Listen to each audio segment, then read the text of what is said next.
Salve, salve galera do InfectoCast, aqui quem fala é o Lino. Aqui quem fala é o William. E aqui é o Klinger. E hoje nós estamos reunidos para falar de um tema que particularmente eu gosto muito.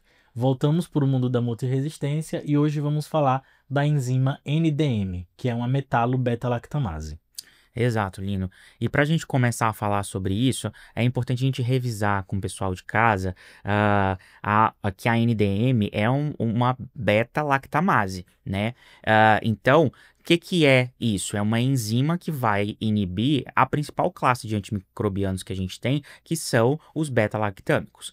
E essas beta-lactamases, elas são importantes quando a gente vai olhar a classificação delas, que foi a classificação principal que a gente conhece, que é a classificação de Ambler, onde vai dividir essas beta-lactamases em 4 classes, as classes A, B, C e D.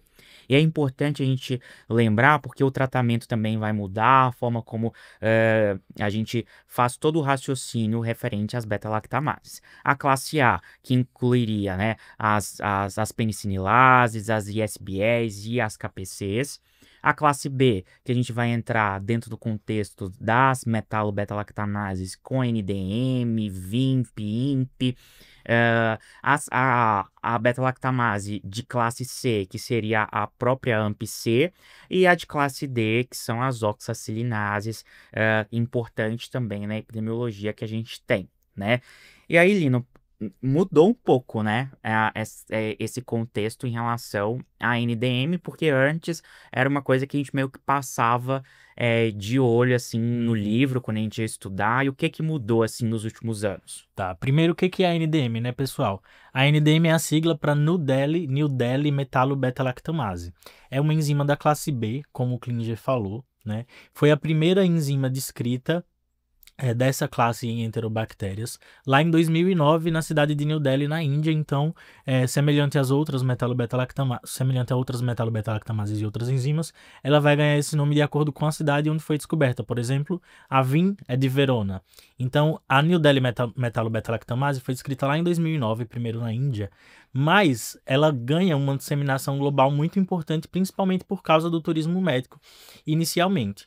E aí hoje ela está espalhada em praticamente todos os continentes do mundo, certo?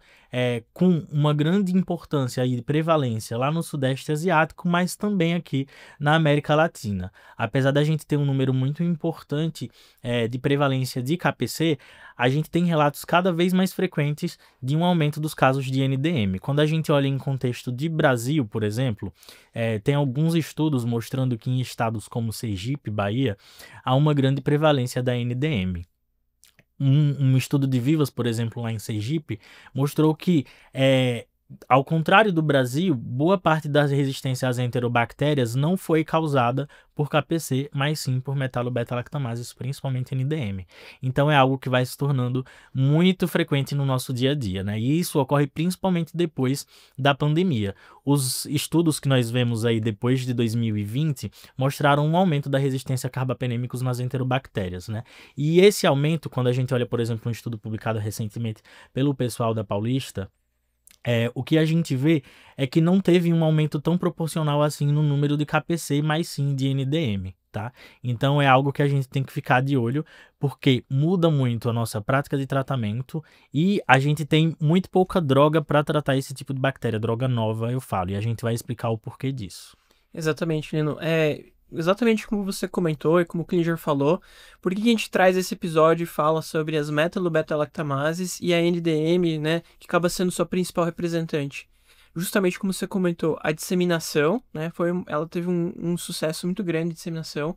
Logo do primeiro episódio que eles encontraram, né, que foi isolado naquele paciente que você falou em Nova Delhi, era um paciente sueco, mas que tinha de origem da Índia, foi numa Klebsiella pneumoniae, mas nesse mesmo paciente eles já viram que tinha E. coli com o mesmo gene de resistência, e quando eles começaram a ver em água e tudo mais, viram que não só enterobactérias, mas até bactérias não fermentadoras, como pseudomonas, se conseguia encontrar esse gene.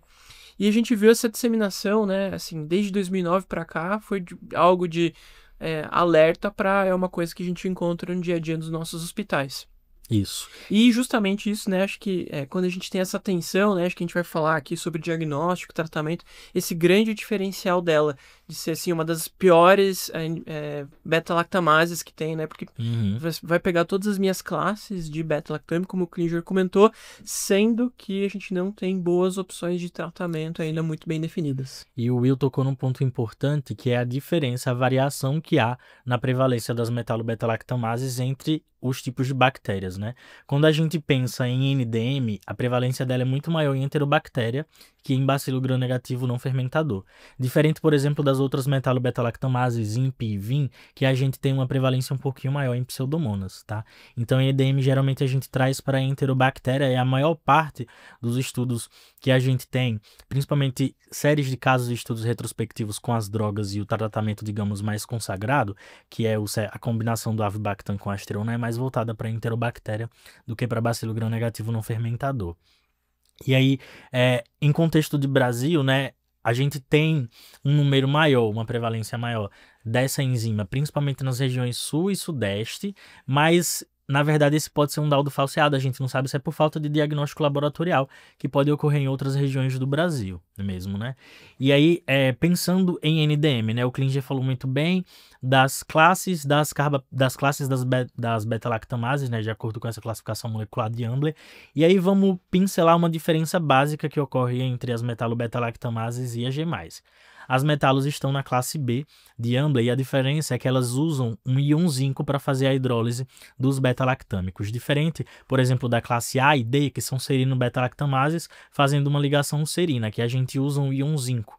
E aí existe uma diferença funcional muito importante nessas moléculas. Uma é a quantidade de ligações que podem ser feitas com inibidores de beta-lactamases. Por exemplo, no caso da KPC, existem vários pontos de ligação onde os novos inibidores de beta-lactamase de segunda geração, como o avibactam, podem se ligar e inibir a ação dessa enzima. No caso da NDM, a gente tem uma dificuldade de desenvolvimento de novas drogas porque os pontos de ligação são escassos. Sem contar que elas têm um mecanismo de oxirredução que é muito parecido com o das células eucariontes. Então, é difícil desenvolver novas drogas para o tratamento dessas bactérias, das bactérias que produzem essa enzima, porque vai ocorrer uma toxicidade muito semelhante com as células humanas, o que não é muito fácil na prática clínica. Tanto que, ao contrário da KPC, por exemplo, que a gente tem imipenem-cilastatina, helibactam, ceftazidime avibactam, merivarbobactam, que já estão no mercado, já estão em comercialização. Quando a gente pensa em tratamento de metalobeta-lactamase, a gente não tem uma droga específica hoje em dia, né, que foi feita com os fins deste tratamento. Então a gente traz para um cenário de multiresistência com aumento super exponencial aí nos últimos 8 anos dessa enzima se espalhando pelo mundo sem acompanhar novas opções terapêuticas. Então é um cenário de fato muito preocupante, né? E só voltando para o que o Will falou, né, sobre a importância também de falta de opção, porque a metalobeta-lactamase cliva todos os beta-lactâmicos, certo? E aí clivando todos os beta-lactâmicos, exceto o Astreonan, que é uma droga antiga lá de 1900 e bolinha, que foi meio que aposentada ao longo dos anos, né? O Astreonan, ele era utilizado anteriormente para tratar infecção do trato urinário, pneumonia, infecção cutânea por bacilos gram-negativos, mas com o surgimento de outras enzimas, né, como as ISBL, que a gente já tem um conhecimento maior acumulado ao longo do tempo, a gente perde o Astreonan. E aí ele tem esse revival com o surgimento das NDM e da NDM e das outras metalobeta-lactamases, porque seria a única droga que tem a sua ação preservada. Mas a gente não vê isso no dia a dia. E por quê? Porque tem uma grande produção, uma coprodução muito frequente de AMP-C e de SBL. Então o Astreonan sozinho não é capaz de vencer essa guerra que a gente trava hoje contra as metalobeta-lactamases. Exato. E eu, por exemplo, só fui prescrever Astreonan agora no contexto de NDM, né? Porque antes era uma medicação abolida. Tive nos hospitais onde eu trabalho, tive que voltar à padronização de Astreonan, porque é uma coisa crescente, uma necessidade crescente que a gente tem. E eu acho que se a gente fala do dia a dia, que a gente poderia mencionar em que contexto que eu acho que eu vou encontrar e vou desconfiar, né? Acho que de uma bactéria, uma metalobeta-lactamase ou NDM. E acho que aqui já fica a primeira dica. Então, se você tem né? Geralmente a infecção vai ser em contexto hospitalar, né? A gente, por mais que você consiga encontrá-la no ambiente, igual a gente falou desde a descoberta dela, ela geralmente está correlacionada à pressão seletiva de antibióticos. Então, geralmente vai ser um contexto de UTI onde você já teve a disseminação local ou pacientes que já usaram antibióticos previamente, principalmente quando a gente vai falar aqui de carbapenêmicos, que são beta-lactâmicos de amplo espectro. Então, você acaba selecionando, né? Bactérias não só resistentes que a gente conhece como KPC, mas a gente começa a selecionar as nossas NDMs. E às vezes uma dica é se você vê se foi testado ali no meu antibiograma, se o Astreona está sensível, talvez eu tenha o perfil de uma NDM. No caso, né, tem hospitais que até conseguem testar os testes específicos e me já vai falar ali se é uma MBL ou não, mas já fica a primeira dica. Mas daí a gente entra naquilo que o Lino comentou, né? Eu sempre comento com os residentes que geralmente quando você tem um mecanismo de resistência não é tão bom assim quanto esse, digamos assim, não vem sozinho, né? Um carro automático não vem com o vidro manual, então geralmente vem acompanhado, né, Lino? A depender do local, tem estudo que mostra coprodução de enzima de até 8%, né? Até de duas metalobeta-lactamases juntas ou metalobeta-lactamase com KPC.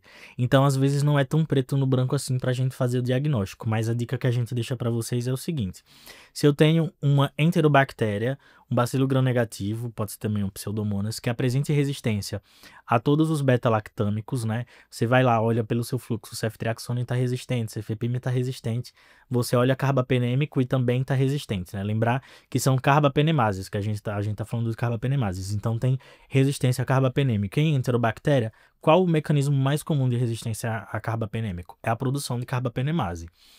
Então, os laboratórios hoje em dia, eles testam geralmente as novas drogas com os inibidores de beta-lactamase. Então, a segunda coisa que eu olho, depois de ver que está resistente ao carbapenêmico, é se está sensível ou não ao ceftazidimab-bactam. Se está sensível ao ceftazidimab-bactam, vamos lembrar que no Brasil, pelo menos em uns estudos anos atrás, mais de 96% da resistência em Klebsiella pneumoniae era pela produção de KPC. Então, se está sensível ao ceftazidimab-bactam, provavelmente tu tem uma KPC ali, né? Porque o avibactam consegue inibir a KPC. Mas se vem ceftazidimab-bactam resistente, aí é que onde você tem que abrir o olho e talvez o seu laboratório vá fazer um teste específico para a detecção da metalobeta-lactamase, né? E quais são esses testes que podem ser feitos? Teste de detecção da produção específica de carbapenemase, né? Consagradamente na prática microbiológica, a gente tem um teste de Rod, que alguns laboratórios já têm abandonado a realização rotineira. Outros testes que podem ser realizados são Blucarba, testes colorimétricos que identificam ali a presença da produção de uma carbapenemase, mas mais especificamente, e o que a gente tem visto cada vez mais, é a realização de testes fenotípicos e genotípicos que consigam nomear e falar qual enzima que está presente ali. Então, por exemplo, eu tenho um isolado de hemocultura de uma E. coli que está resistente a todos os carbapenêmicos, veio resistente a ceftazidimab-bactam. O laboratório deveria testar a presença de qual enzima ali, né? Através de um imunocromatográfico ou de um PCR, qual enzima que está presente, né? A gente tem, por exemplo, testes como Resist5, né, que é o imunocromatográfico, que consegue testar a presença de 5 enzimas que são muito comuns na prática clínica. A KPC, a OXA48, a NDM, a VIN e a IMP. E aí, se eu tenho presente uma dessas enzimas, eu vou conseguir guiar melhor meu tratamento, porque é importante identificar qual o mecanismo de resistência presente, e isso aí é recomendado, não sou eu que estou falando. A Anvisa fala para fazer essa detecção, os guidelines internacionais também falam, porque você vai conseguir modificar o seu tratamento, né? Então, você pode suspeitar, a partir da resistência a carbapenêmico mais resistência a ceftazidimab-bactam ou imipenem-relebactam, mas o ideal é que tenha a identificação de qual enzima está presente ali por algum desses testes. De uma forma mais rudimentar, tinha um teste do EDTA. Você quer explicar para a galera o que é o teste do EDTA, Klinger? A suspeita de uma possível NDM, ela vai ser feita a partir de uma visualização fenotípica do antibiograma. Isso. Então, eu vou ver lá mero, erta e imipenem com resistência. Então, a partir disso, o segundo passo seria a gente realizar a identificação de qual carbapenemase. Porque se é uma enzima, enzima, né? Se é uma enzima, eu sei que essa enzima ela foi produzida, toda enzima é uma proteína e eu tenho uma base, uma sequência gênica e que, por exemplo, eu posso utilizar um PCR para eu fazer essa identificação através da amplificação do material genético. Isso vai ser útil para quê? Primeiro, para eu poder fazer o tratamento adequado, porque se eu utilizo uma ceftazidima avibactam ou imipenem relebactam em uma NDM de forma isolada, eu vou acabar com a droga, né? Vou, inclusive, induzir resistência na medicação. O segundo ponto é que, para a gente que faz controle de infecção hospitalar, é muito importante a gente conhecer o perfil microbiológico e entender qual a cepa que está circulando, qual que é o mecanismo de resistência mais prevalente. Porque, por exemplo, se eu for ter mais KPC, o meu tratamento empírico vai ser um. Se eu tenho um aumento de NDM, talvez o meu tratamento empírico ele precisa ser outro. Então, isso também, mensalmente, a gente analisa os dados que a gente vai fazer. Não tenho como fazer PCR? Hoje tem testes imunocromatográficos, como o Lino falou, que são super acessíveis e a gente consegue também ter esse diagnóstico para um tratamento mais eficaz e uso racional. Não dá para a gente falar de antibiótico sem a gente avançar também em diagnóstico microbiológico. Então, você que está aí precisa...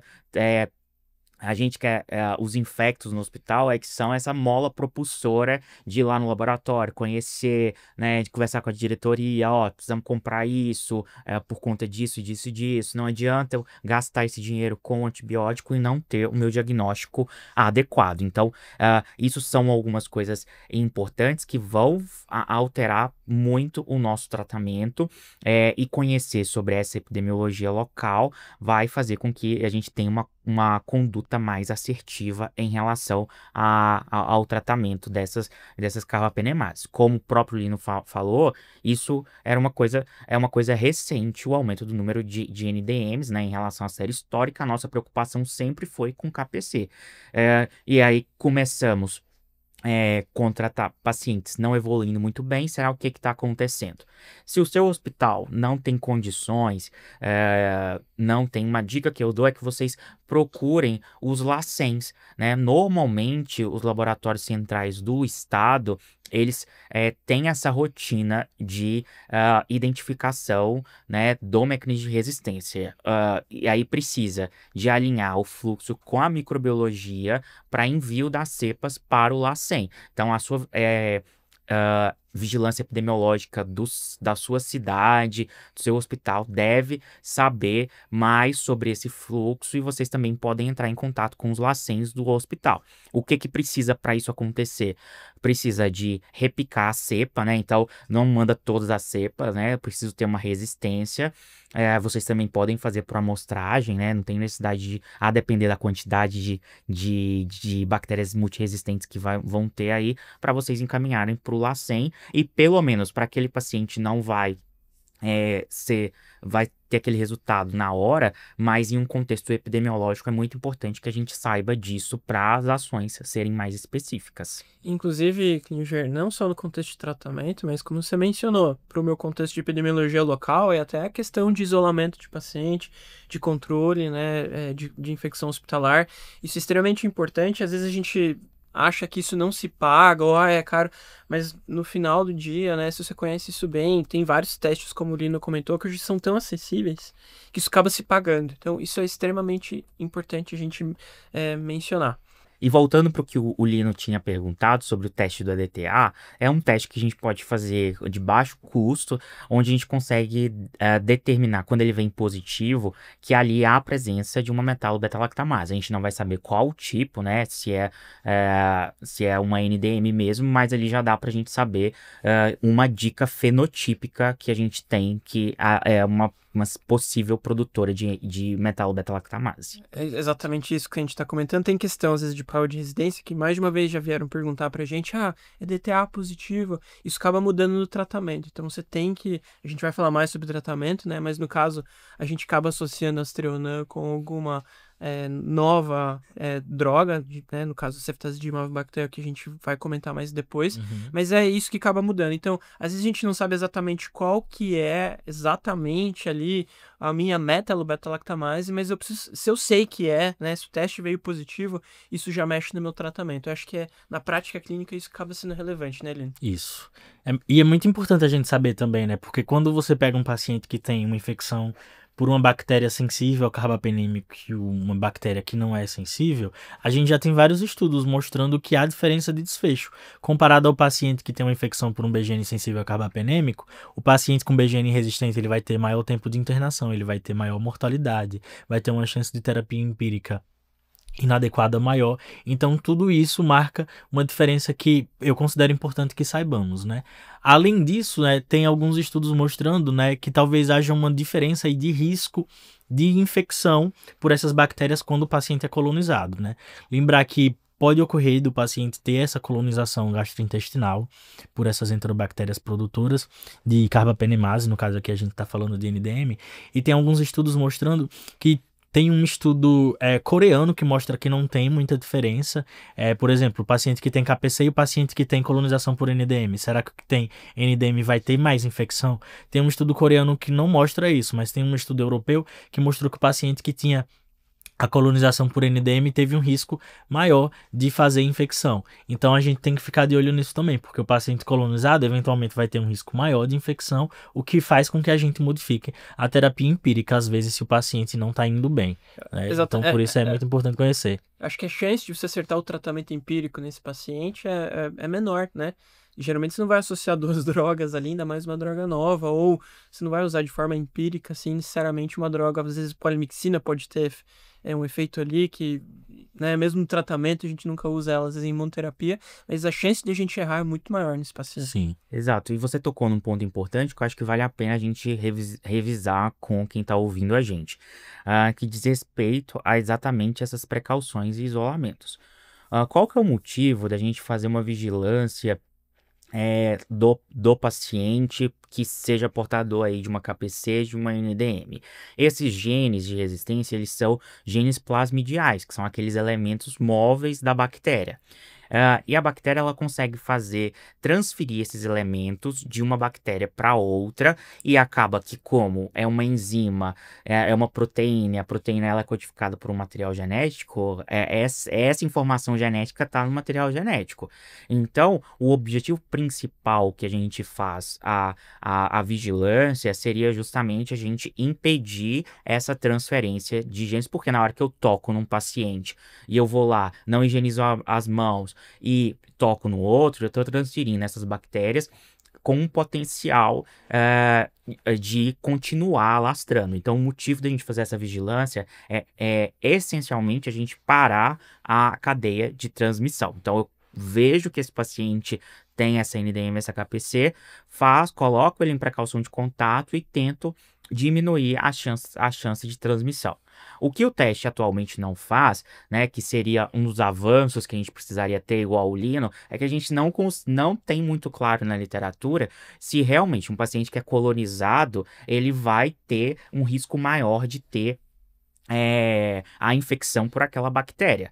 Isso é uma coisa, a gente acaba individualizando cada caso, mas isso é um senso comum que, só porque ele é colonizado por KPC, eu deveria fazer um tratamento empírico para KPC. Isso é uma coisa que muitos residentes, muitos colegas têm de dúvida, mas que não é uma regra necessariamente, porque o teste, ele não avalia uma coisa importantíssima, que seria a densidade de colonização. De todas aquelas bactérias deles, qual é a densidade de colonização por KPC e NDM? Será que essa densidade de colonização aumentada aumenta o risco? Então a gente fica com essa dúvida, e o motivo principal de fazer a vigilância é mais a gente tentar inibir essa cadeia de transmissão. Eu sei que parece simples isso que o Klinger está falando, às vezes, para quem está acostumado com o dia a dia do CCH, mas não é incomum a gente receber pedidos de interconsulta, avaliação que o paciente fez um swab de vigilância positivo para metalobeta-lactamase, NDM. Eu preciso descolonizar o meu paciente? A resposta é não. Você não precisa descolonizar. Não, isso, né, assim, de forma prática, isso praticamente não existe. Justamente por isso que o Klinger comentou. Você nem sabe a quantidade de bactéria que tem ali no seu paciente. Eu preciso expulsar meu paciente do hospital, jogar ele pela janela? Não. É o que você precisa fazer, as medidas de controle epidemiológico, né? De uma forma geral. E, assim, não é porque um mecanismo de resistência pior que a gente gosta menos que você precisa tratar empírico. Isso justamente, inclusive, nem ajudar em nada. É só piorar, você ter mais mecanismos de resistência de uma forma geral. E isso é muito variável de população com população, né? Depende muito do paciente, do Sim, hospital. no transplante, a gente vai Aham. ter uma sensibilidade, né?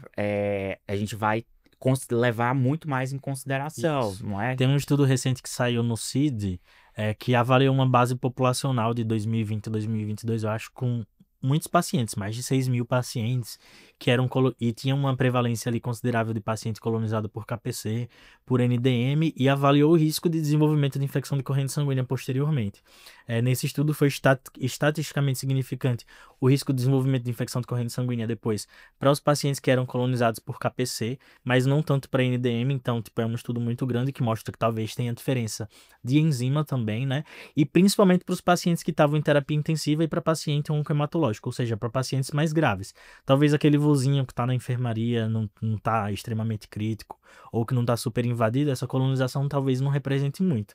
Diferente, por exemplo, um paciente que tem MO, que tá ali, foi condicionado, tá com mucosite, tá super grave, neutropênico, faz um choque séptico. Aí, nesse caso, talvez valha você considerar fazer uma cobertura empírica direcionada para esse agente que ele é colonizado, diferente daquele voo que não. Então, tem muita coisa que a gente tem que ficar ligado, né? Qual o paciente que eu tô tratando? Qual é a epidemiologia no meu hospital? Então, são vários mais e vários porquês que a gente tem que olhar no dia a dia. Exato, mas só pra gente concluir, uma dúvida muito frequente é que, o paciente chocou, vou cobrir KPC. Mas você vai cobrir KPC, né? Tirando esses casos especiais que a gente não está comentando aqui, não porque o paciente é colonizado por KPC, mas sim porque a KPC é um mecanismo de resistência muito prevalente e a gente vai estar cobrindo esse mecanismo de resistência. E não porque o paciente ele é colonizado, que às vezes o pessoal tem dúvida, o paciente já está lá há muito tempo internado, acaba se tornando colonizado. Por esse mecanismo e quando a gente vai entrar com algum antibiótico, a gente vai, tem que cobrir KPC, mas a cobertura não necessariamente é por conta da colonização. Isso. Então, às vezes tem esse vínculo que os colegas fazem, mas não é uma obrigatoriedade. E aí, aproveitando que o Clígia puxou essa de cobertura, tratamento, acho que agora a gente pode falar um pouquinho do Sobre tratamento, né? certo? A gente vai falar basicamente de NDM, mas é algo que se aplica à fala de metalobeta-lactamases. Por quê, né? Quando a gente olha, são muito poucos estudos, a gente já adianta para vocês, a gente não tem RCT publicado em relação ao tratamento disso, é muito derivado de séries de casos e 2 ou 3 coortes retrospectivas, né? E nessa série de casos e coortes, a maior prevalência de metalobeta-lactamase foi de NDM. Então, tinha INP, tinha VIN, mas a gente trata principalmente de NDM, né? E principalmente em enterobactéria. Talvez isso que a gente fale hoje, daqui a 1, 2 anos, não se aplique tanto assim a bacilo gram-negativo não fermentador, tá? Então, a gente vai falar, basicamente, a gente vai ficar aqui falando MBL, NDM, leia-se NDM, tá? E o que a gente sabe hoje de tratamento disso, né? Quando a gente olha principalmente o guideline europeu, o guideline brasileiro e o norte-americano, né, a maioria deles traz como primeira opção de tratamento, quando disponível, a combinação de Astreonan com um novo inibidor de beta-lactamase, que é o Avibactam, né? E por que isso, pessoal?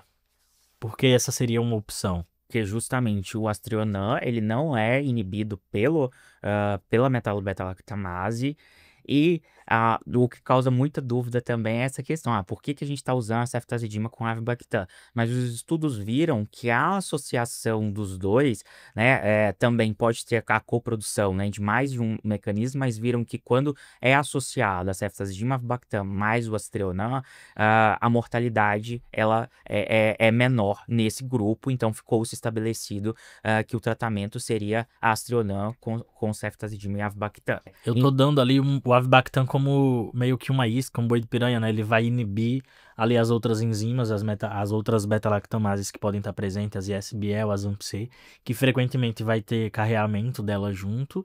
E aí eu deixo o aztreonam livre, né? As ISBL e as AMP-C que iam clivar o meu aztreonam agora não vão fazer isso, mas eu deixo o aztreonam livre para agir contra a metalo-beta-lactamase. Então, quando eu dou essa combinação, é pensando justamente no avibactam e não na ceftazidima, ela tá indo porque a gente não tem o avibactam sozinho na indústria e nem tem o avibactam ainda lançado com o aztreonam, então eu dou o avibactam para ele fazer isso com o aztreonam. Então eu quero o sinergismo entre essas duas drogas, né? E é importante lembrar de dica prática que o aztreonam, né, como a gente não tem uma medicação única, ele tem que ser feito ao mesmo tempo que você faz o ceftazidima avibactam para ter esse efeito sinérgico. Além disso, como a gente já comentou, a gente pode ter coprodução de outras enzimas em uma mesma bactéria, né? Não necessariamente a bactéria que produz NDM, ela só vai produzir NDM. Uhum. E só para complementar, Will, que eu gosto de pensar nesse contexto do tratamento das carbapenemases de uma forma que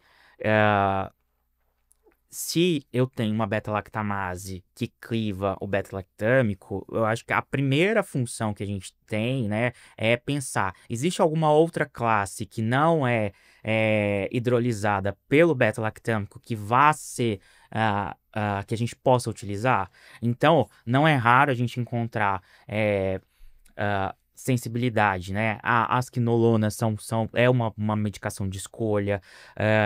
Nas cistites, a gente pode utilizar, abrir mão de nitrofurantoína, aminoglicosídeo, fosfomicina, que também tem sensibilidade, mesmo sendo NDM, as pessoas acham que acabou a vida quando tem isso. Existem outras medicações que a gente pode fazer, porque o que as beta-lactamases clivam? Elas hidrolisam apenas os beta-lactâmicos. Se eu tenho algum outro agente, há uma possibilidade de a gente utilizar isso, e a gente sempre deve ir atrás dessas medicações. É perfeito, Klinger, é justamente isso que eu ia comentar, né? Então, exatamente isso que você comentou. Eu tenho uma beta-lactamase, eu vou perder todos os meus beta-lactâmicos, tá? Então não existe, mas talvez ali um outro... Não, assim, ceftazidima, avibactam para baixo ali, tudo a gente vai acabar perdendo. E às vezes você tem ali algum outro antibiótico que talvez não tenha junto algum mecanismo de resistência. Então, é como eu comentei lá no começo. Geralmente, quando você tem uma metalo-beta-lactamase, a chance de você ter outro mecanismo de resistência, seja uma perda de purina, seja lá qual for o outro mecanismo, e a chance de você perder outra classe, como uma quinolona, um aminoglicosídeo, é maior, né? Então, geralmente as bactérias elas já foram aí, passaram por pressão seletiva, elas têm outros mecanismos. Mas se você está tratando uma infecção, por exemplo, é uma infecção que faz sentido você usar aquele antibiótico e está mantendo no antibiograma o perfil de sensibilidade, pode usar, exatamente como o Klinger comentou. Eu tenho um cipro sensível por uma MBL, uma Klebsiella pneumoniae que está positiva ali para NDM, metalo-beta-lactamase, e a mapielonefrite, se eu estou guiado por antibiograma ali, eu posso utilizar. Só que, infelizmente, como o Lino comentou, né, geralmente, né, vem juntos os mecanismos de resistência. Eu já tive caso que eu usei aztreonam, igual o Klinger falou antes, aztreonam voltou à moda, né, assim, né, é um antibiótico, como o Lino comentou no começo, né, um monobactâmico, né, parecido com um beta-lactâmico, mas indivíduo, ele é o filho único ali de mãe solteira dessa classe dos monobactâmicos, que conseguiu, né, manter essa estabilidade aí para as nossas metalo-beta-lactamases, por isso ele foi ressuscitado. Lembrar que é um beta-lactâmico, então, acaba sendo às vezes uma boa opção quando a gente compara com, por exemplo, talvez polimixina B ou amicacina, que são nefrotóxicos. Então, por ser parecido com o beta-lactâmico, ela traz todas essas vantagens, né? O Astrionan, ela não tem grandes toxicidades, as correções são tranquilas, mas ela tem um perfil de meia-vida ali que, se for infecção grave, você vai acabar utilizando ela de 6 em 6 horas, como o Klinger comentou, junto com o Casav, né? O Avibactam que a gente quer, na verdade, o efeito. Mas ainda assim é um antibiótico tranquilo, sem maiores problemas. Então, às vezes, isso pode ainda ser uma vantagem se você quiser utilizar como uma terapia para sua metalobeta-lactamase, mas exatamente como o Klinger comentou, às vezes é aquilo que vai salvar, às vezes não vou precisar usar antibióticos tão caros ou novos, ou às vezes eu nem tenho essa opção. Eu só ia comentar que tive um caso uma vez de uma senhorinha que ela tinha uma infecção urinária que era uma pseudomonas, e quando a gente for ver o perfil, a gente não tinha teste fenotípico, eu não sabia quais eram os mecanismos de resistência, mas quando a gente ia olhar, era resistente a aminoglicosídeos, a carbapenêmicos, então era resistente a meropenem, mas o meu Astrionan estava como sensível, sozinho ali. A gente ficou pensando, será que essa pseudomonas conseguiu ter o preciosismo de ter só uma metalobeta-lactamase? Era uma paciente muito bem, era só uma infecção urinária, né? Uma paciente que estava tranquilo, estava em leite de enfermaria, era mais para tratar por questão de sintomas. A gente tentou usar Astrionan em monoterapia, e essa foi a única situação na minha vida que eu utilizei Astrionan em monoterapia e deu certo, né? Então, assim, tem outras situações que a gente usa o Astrionan que às vezes é estudo, porque ele só pega Gram negativo, então ele acaba tendo essa vantagem. Em estudo clínico, a gente às vezes vê aí, quem vai estudar a literatura, tem essa vantagem, mas tirando essas situações, é muito difícil atualmente a gente usar o Astrionan em monoterapia. O Nem é problema recomendado, né? Nem Sim, nem é recomendado. exato, nem recomendado.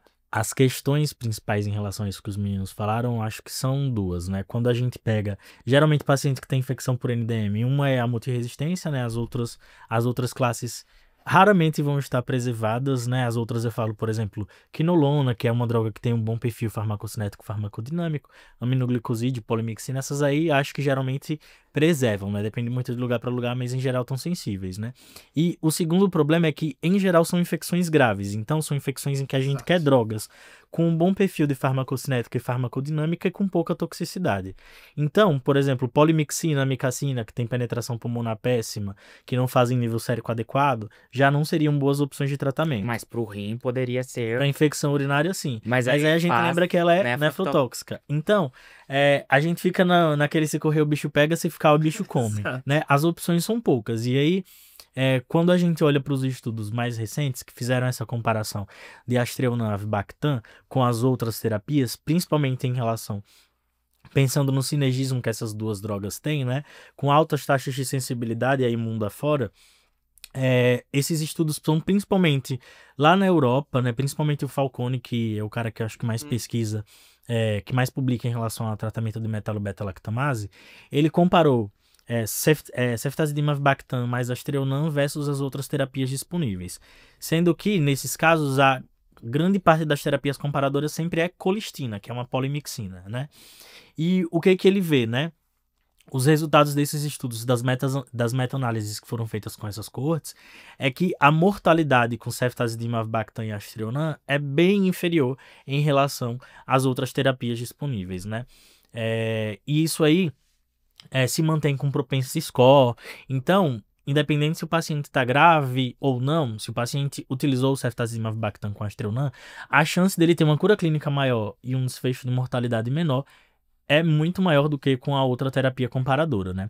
Quais as críticas a isso? Uma é que, na maioria desses estudos, é utilizada a colistina, que a gente sabe que não é a polimixina que tem o melhor perfil farmacodinâmico e farmacocinético, mas, por exemplo, na América do Norte, a disponibilidade de polimixina B é muito baixa, então é com o que acaba sendo publicado, né? A outra coisa é que os outros comparadores, né, tigeciclina, eravaciclina, também são drogas que não têm um perfil farmacocinético e farmacodinâmico bom. Então, os comparadores geralmente são muito ruins, né?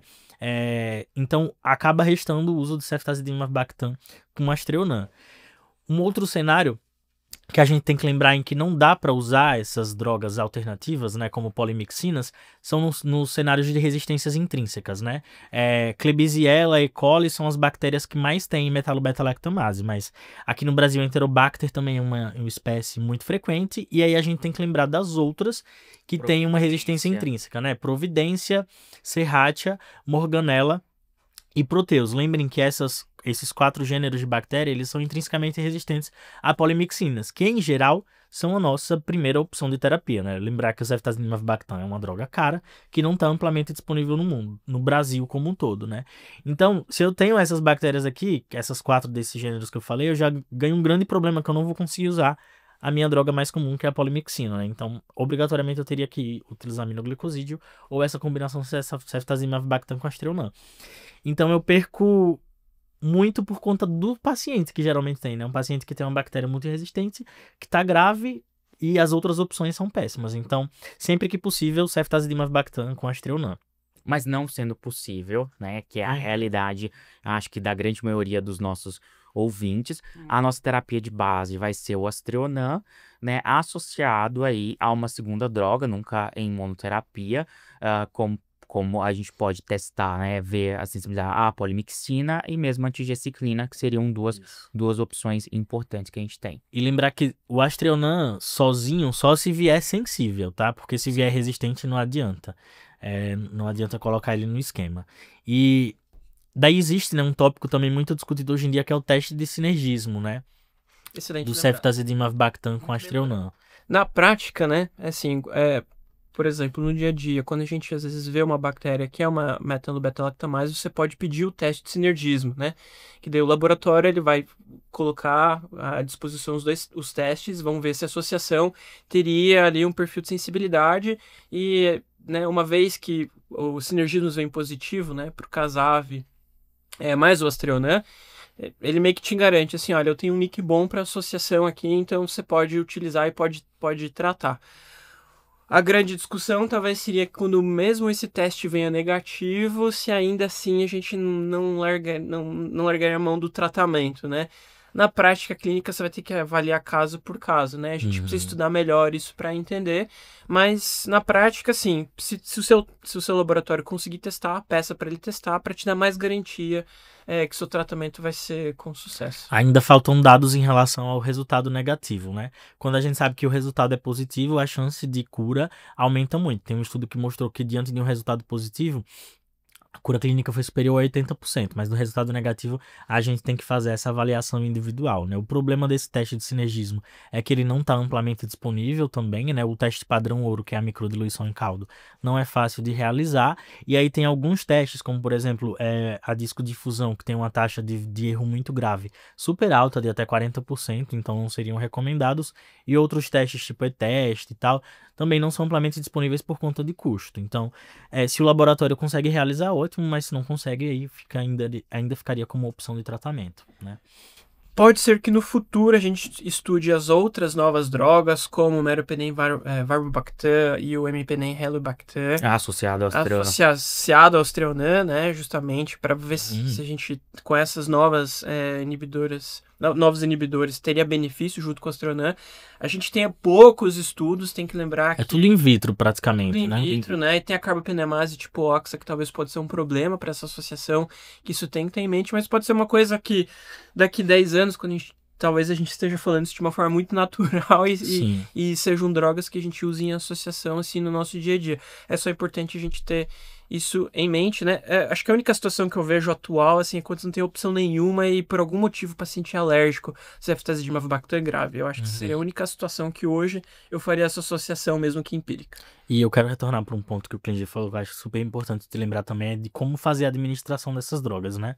Lembrar que justamente por conta desse sinergismo a gente tem que fazer uma administração simultânea, né, em infusão contínua dessas duas drogas, o ceftazidimab-bactam 2,5 de 8 em 8, mais o Astreonam 2 gramas em infusão de 3 horas a cada 8 horas. Tem alguns estudos mostrando que nos casos em que eu fiz 8 gramas dia de Astreonam, ou seja, 4 vezes ao dia, eu tive é um resultado de redução da população bacteriana maior. Então, talvez considerar fazer dessa forma também. E o evento adverso principal seria hepatotoxicidade, que pode ocorrer porque as duas drogas são hepatotóxicas, apesar de não ser um evento comum, mas que é algo que tem que ficar na mente para ser monitorado, né? E aí, né, a gente falou de várias opções, que mais ou menos já são conhecidas, né, que são coisas novas e não foram criadas para isso, mas lembrar, tem uma droga que está sendo testada, que é o Astrea-Navibactam, esses aí sim coformulados, né, que ainda tem, não foi publicado, tem um recrutamento pequeno de pacientes, mas que os resultados preliminares mostram uma taxa de eficácia maior do que os comparadores, então é algo que nos anima, né? Lembrar do Cefiderocol, que ele não está disponível no Brasil ainda, mas no exterior já tem aprovação, inclusive os guidelines eles trazem o Cefiderocol como a segunda opção ao Ceftazidimab-Bactam mais Astreonam. Não vou adentrar aqui sobre isso. E existem drogas em estudo para tratamento de metalobeta-lactamase, né? Que são drogas com os nomes, digamos, bem peculiares, né? O Cefepime-Taniborbactam, o Cefepime-Zidebactam. Então são drogas que aí estão em desenvolvimento ainda pela indústria farmacêutica e a gente não tem resultado clínico, mas quem sabe daqui a uns 10, 15 anos a gente possa retornar e falar que elas funcionam, né? Perfeito. Bom, eu acho que é isso. Acho que a gente tentou esgotar o tema e a gente queria fazer um convite especial para você que é infectologista, que trabalha no controle de infecção hospitalar. A nossa pós em prevenção e controle de infecção hospitalar tá muito bacana. São 420 horas. Com aulas gravadas e encontros ao vivo bem prático, com discussão de temas e toda o controle de infecção visualizado de uma forma bem global e bem aprofundada, com vários professores especialistas na área e que vão trazer um conhecimento bem aprofundado. Inclusive, na pós, a gente vai ensinar como que a gente monta o nosso perfil nosso perfil microbiológico, como que a gente determina todos esses tratamentos, os protocolos. Então tá uma pós muito bacana. A gente vai colocar aqui na descrição do vídeo do nosso podcast o link para você entrar em contato com a gente, fazer a matrícula e vir estudar com a gente. Isso aí, pessoal, a gente espera vocês. Acho que vai ser uma oportunidade única para debater com a gente sobre controle de infecção, sobre epidemiologia hospitalar, sobre criação de protocolo, de norma operacional, de várias coisas, daquele jeito que o InfectoCast já está acostumado a fazer e vocês sabem. E não deixa de comentar aqui com a gente as suas dúvidas, seguir a gente no Instagram, e toda sexta-feira a gente posta um episódio novo, aqui nosso compromisso com vocês. Então segue a gente no Instagram, no YouTube e aqui no Spotify. Toda semana um episódio novo. Também assinem a nossa newsletter, que sempre, toda semana, entrega para vocês notícias quentes sobre a infectologia, traz as nossas novidades do InfectoCast em relação ao tema da semana, as nossas pós-graduações que estão bombando aí, de imunodeprimidos, de controle de infecção, o nosso curso de antimicrobianos avançado, que acabou de ser lançado também. Então a gente quer que vocês continuem nos acompanhando sempre. Muito obrigado pela audiência, pessoal, e até mais. Obrigado, um abraço a todos, falou.